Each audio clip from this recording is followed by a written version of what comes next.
Mm. Well, welcome. Welcome to the Sunday Tea with Alona Aleece. We had to screw it up somehow. We can do Spilling teas. we can do retake. There we go. Yes. Welcome to Sunday Tea with Alona And Aleece. I think it's not our first time, so Yeah. But we haven't. I feel like we haven't messed it up this year. Yeah. You mean this year? Yes, we have Yes, not. we have not messed it up this year, so we just already did it. No big deal. Hope you guys having just as much fun as we do, just preparing for the show. Because it's definitely have been an adventurous day and adventurous week. And I feel like we just keep collecting behind the scenes, like things that we should be and we will be releasing over time. Right? Yes. Oh. So how was your week? Because I don't know about you guys, but I definitely have received the flashback of what we talked yesterday, the last episode. It feels like yesterday. Last episode for sure. The counter effect of all of the scheduled items on the new things that was added to a plate have definitely fired up a little bit. So Yeah. it was interesting to see the reaction. Yeah, the to-dos, the plan of action, let's just say, the adjustments. Correct. So hopefully you're taking it easy and you're going with the flow, no judgment, no nothing, and enjoying the process. And today we have another great subject, but before we move on to our new topic, let's recap a little bit, or not recap, but let's Dive in a little bit. Yeah, dive into actually what other people have said about the last episode. I know we've got some comments from people, and we would like to read them to you. Yeah. So last Sunday we were going over the definition of what success is and failure, reason and purpose. Oh no, how successful? That's today. I think this is what happens when you have things to read. You follow along. You read really well. She's doing a great job. I did a great job. Check my box. For now, we are defining what success is and what failure and reason and purpose is. And we actually had our audience member, Mary, say, shout out to Mary. Thank you for tuning in as well. Thank you so much, Alona and Aleece, for such an informative Sunday tea. Your tips and suggestions are very simple and make perfect sense. I now understand why sometimes I did not achieve my goals. Thank you again. I look forward to your next Sunday tea episode. So thank you, Mary. We appreciate your comment, and anyone who shares with us information. We always love to hear from you and love to see your improvements, your shifts in life, whether it's style related or mindset related. It doesn't matter. We're always love to hear from you guys. And I also like that you said it was simple and makes sense, because it's really hard for, when we wrap things up in a half an hour podcast live show type of deal, it's really hard to give those really nitty-gritty informative facts, tips, tricks for you and make it purposeful for you too as well. So anyone who has any questions, feel free to reach out, comment, let us know. We are here. And then we also had Jan. Aleece mentioned that failures have reason and purpose. What kind of purpose, and how to find out what is the reason for each failure? What a great question, and what a perfect timing too, because that's the subject of not the subject, but that's the topic of today's subject. So we won't answer the question directly But Mary, hopefully you will join in later and you will watch the full episode, because that is what the entire episode is going to be dedicated today to. Lovely. So, fantastic. Now, as we went through the questions and comments from people, we probably should actually fulfill Jen's request and answer those questions, correct? Yeah, let's do it. So, welcome guys again. Welcome to our Sunday Tea, and today's topic is how to have a successful year every year. I know it's one thing is for 1 year, but another thing is for many years. Sounds intriguing, might be a little bit controversial, because some people can think that they might be able to predict only for, a couple of days. Yeah. Let alone for the entire life of having successful. So I'm sure that there might be some back and forth of ideas and some thoughts from people, but hopefully as you are guys joining in and you're listening to us, you will be able to hear the ideas behind it and relate. And if not, would love to hear your perspective. So as we are going into the subject, have you noticed that some people actually do have a good year every year? And it seems like luck just follows them no matter where they go, no matter what they do. And life just seemed to be very spot on, very perfect. Kids are in school and doing good with their grades, doing some sports and achieving great results there. Spouse is doing well at work, and relationship in general are very fulfilling, seem to be like Thriving, yes. At the same time, career is going well, and there's joy, there's fulfillment from work. There's also a constant climb up throughout the ladder of in the career field, and there's also vacations, there's upgrades. Everything seemed to be sounds like the perfect life. And some people might say it's so good that it can't be so good. It's too good to be true. And you start wondering whether there is even such a way of life that whether there is that utopia in a sense of life. That's a good word. Just because you may not have had that type of experience in your life, nor your ancestors or anyone that you surrounded yourself with. Maybe it's the opposite. You actually have had experience where parents didn't get along. There were fights, quarrels, or divorces even. Maybe you had you had a sharp tooth on your mom or a dad where you didn't get along with them. And you couldn't come to them with whatever was bothering you, or possibly job issues, career issues.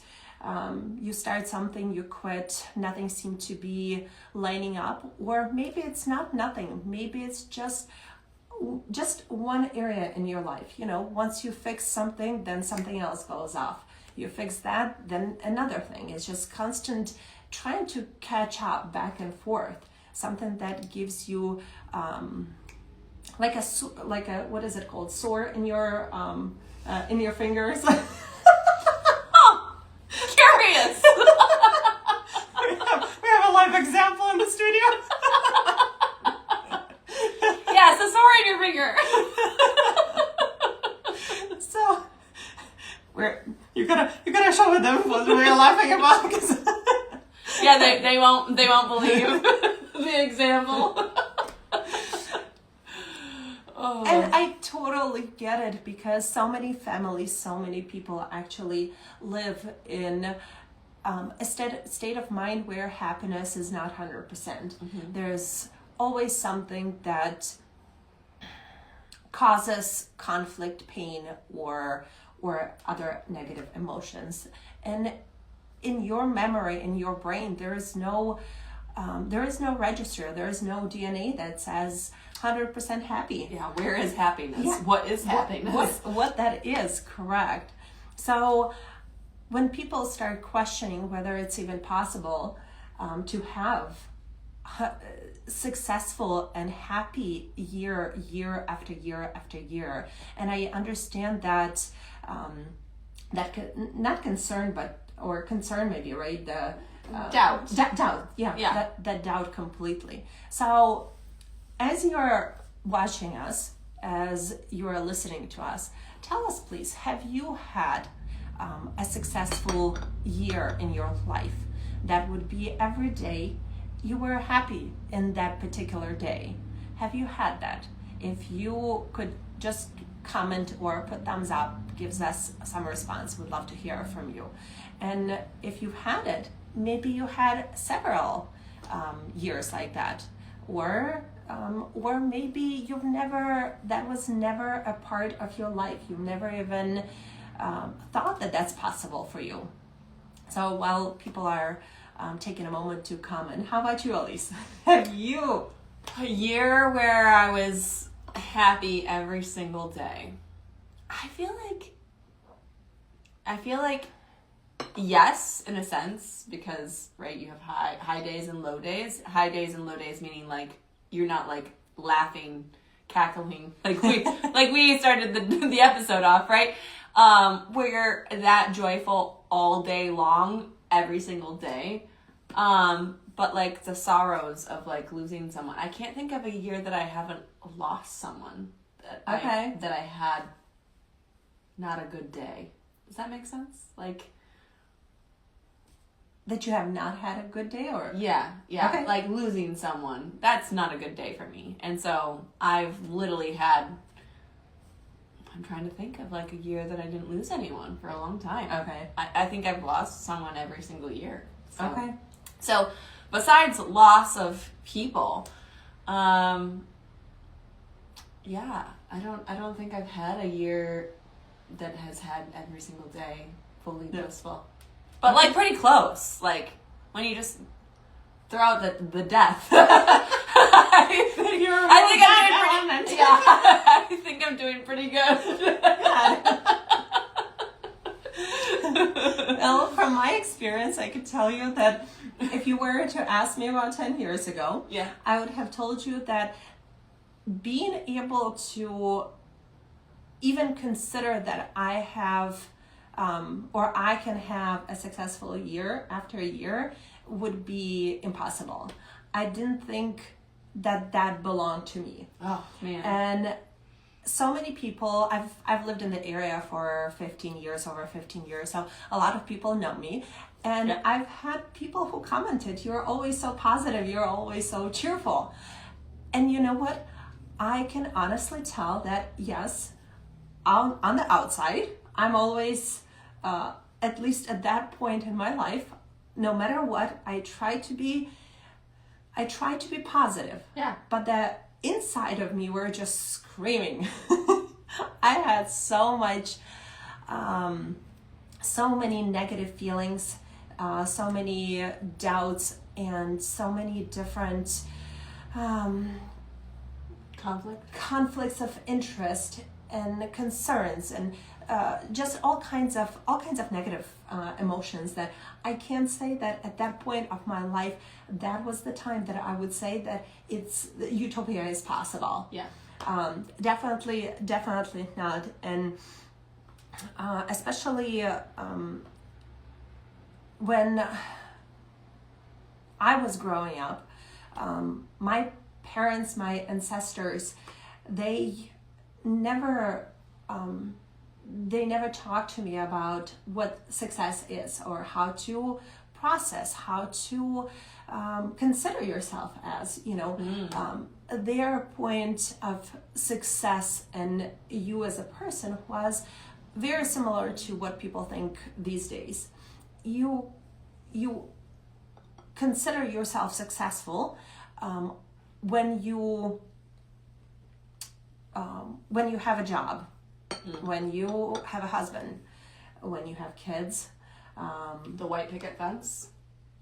The what? The white picket fence. I don't know. Oh. What is it? I feel like that's what's like the American dream of like everyone just says it's like 2.5 kids and husband and work and the white picket fence. It's like the ideal dream of what it's supposed to look like. Okay. Yeah.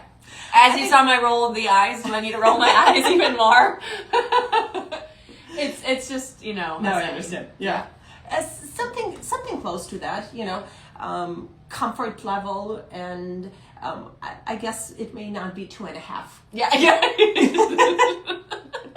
Something along the lines, the traditional, the materialistic things. Yeah.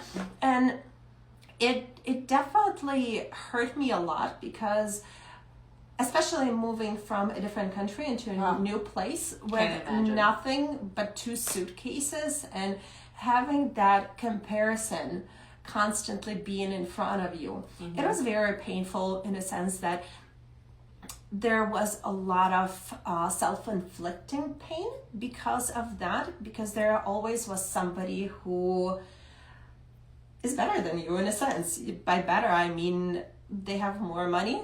They might just get married, and here I am 7 years into relationships and I'm still not married. So, and your parents continue to ask you questions. Are you close? Are you ready? What's going on? Yes, where are those kids? Things like that continue to kind of remind you that things are off. You're not where you need to be. I do remember that about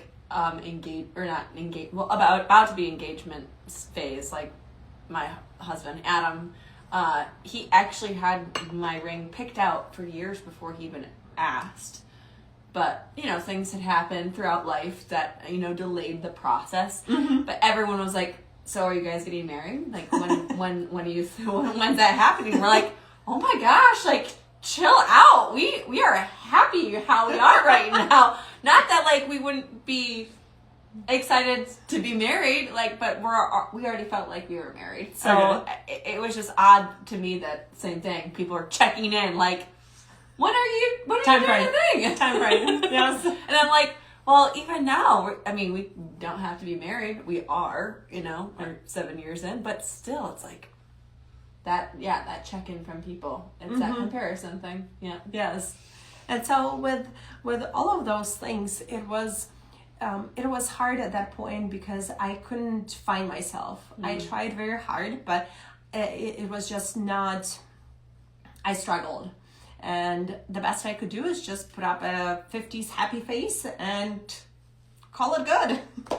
Until one point, it just was, all of the negative emotions that coped inside started to come out, and my body was just, there was too much to handle. I had so many different illnesses. I had migraines that no medicine could help. Mm. And at that point, I just figured out that I've gotta look inside, gotta find reasons, non-medical reasons as to what is going on and what is causing all of the troubles that I have, because not the success that I thought I would have at that point was just not there. And it wasn't because I wasn't successful, but because my idea of success was just so wrong. Yeah. So when I got to the point of finally figuring things out, I realized that so much was off.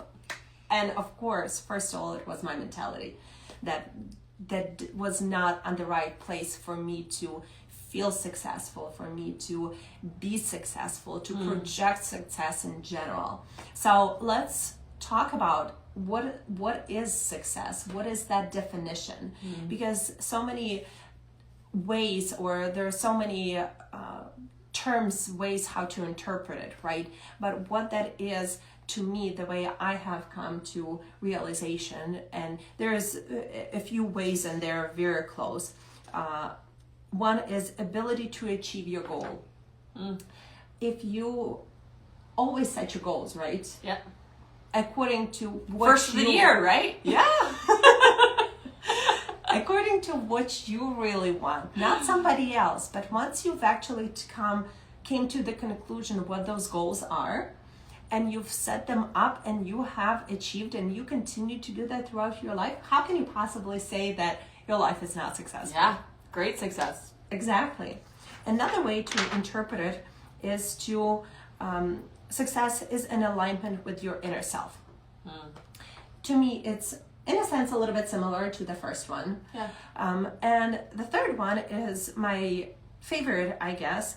It's a difference between your starting point and the end point, or a current position. Yeah. So Aleece and I have already touched up in the previous year on success and determination of success. Mm-hmm. But as we are continue to talk about it today, just a little bit of the reminder that as we all born, we all have a set of skills, we have ideas that we inherited from our parents, grandparents, and of course things that we've learned throughout our young life, right? Childhood. And if you, for instance, let's say that you were not a punctual person, neither your parents were punctual nor you ended up to be, and you finally realize that it's not the way you would like to live life, because there's multiple ways you can steal. People think that theft is only materialistic and physical, but I find that theft can also be related to your time or somebody else's time. Oh my gosh, 100%. You can steal their time, for sure. If you do not show up just to an appointment, if you're late to an appointment, you are taking away the most precious item a thing that somebody can have. And you can rebuy, if you've lost phone, you can buy it. You can get a lot of things in this life except time. That's one thing that you can't buy time. You can't. No matter what you do, time is something that's very valuable and not going to come back to you. So when you're not punctual, you are technically stealing from somebody. Mm-hmm. And yourself in general. Correct, yes, because people come back with the same to you too. Mm-hmm. They're not punctual to you as well. So you are not only stealing from other people, but you are stealing from others are stealing from you as well, as a boomerang and law of I say cause and effect. Yeah, cause and effect, correct. So once you've realized and you came to the conclusion that you want to change that in your life, you actually do that, you become a better version of yourself. Mm-hmm. And that's, of course, is that difference from the beginning point, which you were born with, and to the final where you are today in your life. So the better you become as a human being, the greater the results are. And how to judge yourself, where that measuring system, feel free to text us, drop a comment, and we'll discuss that in our on a different time frame, just because this would go way outside of the too many people, too many comments, too much to talk about in a very short period of time. But that's kind of where this is the definition and example that actually shows what Dr. Towich is talking about when he comes about the difference. So going into failures, right, and purpose of those, because so many people think and consider that they do have so many life failures, and truthfully, when up until not too long ago, I also thought that I considered my life as a chair, as one of my teachers said. It's like a chair with a broken leg. When something goes off, you try to fix it, and another thing goes wrong, and you keep balancing on exactly. So what is failure? How to interpret that, or what is the reason behind it? Like you've said, Aleece, in the previous episode, failures have reason and a purpose. What is it to you? So, I want to say, I'm going to bring it back to the whole time thing, right? Mm-hmm. So everyone that is watching that knows me, I'm not the best with time. I feel like Alona not only wanted to call out a lot of people out there, but also myself. But I have gotten better over time with punctuality because there has been instances where I have stolen time from someone and it made a huge impact. And it made such a huge impact that I was like, I don't want this to ever happen again. And I felt like I failed them, even though in their frame of mind, and they forgave me and they were like, it's okay, no big deal, we're okay, you're okay, our relationship is okay. It still felt like a failure to me, right? Because I let them down, but also that failure was such a success for me because then it spoke to me in my head of going, oh, you really, now you see that like, if you don't just give yourself an extra 10, 15 minutes, like what could you do in 10 or 15 minutes? Like one, I have studies that are constant, that I have a thing that I can access those things all the time. I have books. I have people to call. I have people that I don't have to call, but I would like to call, right? So if I gave myself 10 to 15 minutes ahead of time going anywhere or doing anything, then one, either I get extra time with that person, I get extra time to think about the process in which that I'm arriving to that space, or I have that 10 to 15 minutes extra of doing whatever that needs to get done, and I can have even more success. So in that one failure, in my mind, that failure of time of stealing from someone and stealing from myself, it really struck a chord that in the future I could have more successes. And that's why I see it as a lot of failures can have purpose, because you can learn from them in such a more potent way, meaning that it's not just, oh, I learned this one thing. It's, I learned this to then implement and restructure, essentially changing my DNA, my thought process, in moving forward and how I, do scenarios or do daily habits, whatever that means for you. So if there is a, let's just say, failure that you had in the past, maybe pull it out of that jar, not to like judge yourself at all, but maybe pulling it out of the jar to be like, let's reevaluate this. Have we learned from this failure? Have we changed something? The one thing that I love to do in the New Year resolution, instead of a resolution, I really like looking back at the year and what I've accomplished, because I forget. So much has happened. So much has happened in a year, and I feel like everyone forgets. So I'm gonna just throw this and add this into today, is I challenge you guys to look back on your year. So start back in January 2025 and pull out one success in your brain from every month leading up to the end of the year, because I bet you will be so shocked at the successes that you've had compared to any designated failures. And I bet you could also find more success in any failure that you come upon. That is true. Yes. And I hope that you guys do follow the Aleece's challenge, because it's a great one. It definitely the one that progresses and pushes you to focus on success rather than the failures. But when it comes to also looking at those failures, remove the emotions also. As you do analyze, remove the emotions, because sometimes our emotions will hold us blindfolded and not be able to separate ourselves to do that proper evaluation. Yeah. So that's very important when it comes to Analyzing it. Yeah. Analyzing. And like so I meant for stacking, is we don't need to stack the grief on top of the failure, on top of the shame. We've talked about that in our previous episodes. It's not needed. It's already said and done, so it's more of just taking it out as an evaluation and looking at it with a neutral frame of mind. And to add also to your example, I'll also share mine. Yeah, I was going to ask. Glad you offered.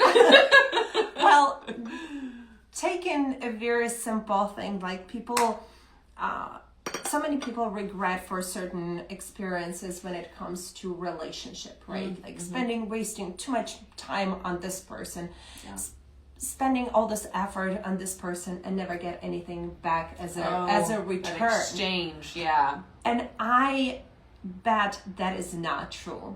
So I didn't have, throughout my life, I did not have many relationships, but I had good several ones. My first relationship, one of the first ones, was for 7 years. And I was wondering, how come that I'm in a relationship for 7 years, I want to get married, and yet I'm not there? And even when I offered to the guy, he didn't reject it, but there was not a clear answer. Yeah. And so it just made me, that's the moment when I remember that stuck up to me as there is definitely something wrong. Because if I'm in a relationship for 7 years, I would want to be sure of the person, and I would want him to be sure of me. Yeah. Especially since I'm very, what's the word? Dedicated to one person, basically. Monogamous. I'm a very monogamous person. So it was very weird to me. Yeah. And that's the time that it's the first time that I started to analyze and figure things out. The second relationship that I was in those for probably 4 years. And looking back at my relationship, I think those were the most... I love that you brought into relationships, because those are real, like, they're failures, but they're such a successful thing for us. Yes. And I would say that the last 4-year relationship that I had before I actually met Brian, those were the most weird, bizarre. There's so many things that I would say people would call weird and wrong. And yet, I'm so glad that I had them, because finally, after the first 7-year relationship, I started to realize myself. After the 4-year mark, I actually figured out what is important to me.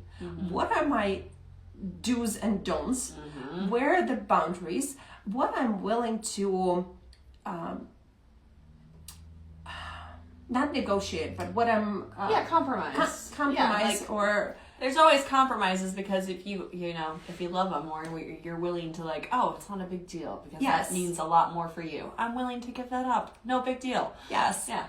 And then I also figured out what are the ones that I'm never going to compromise on. And apparently threesomes are just not for me.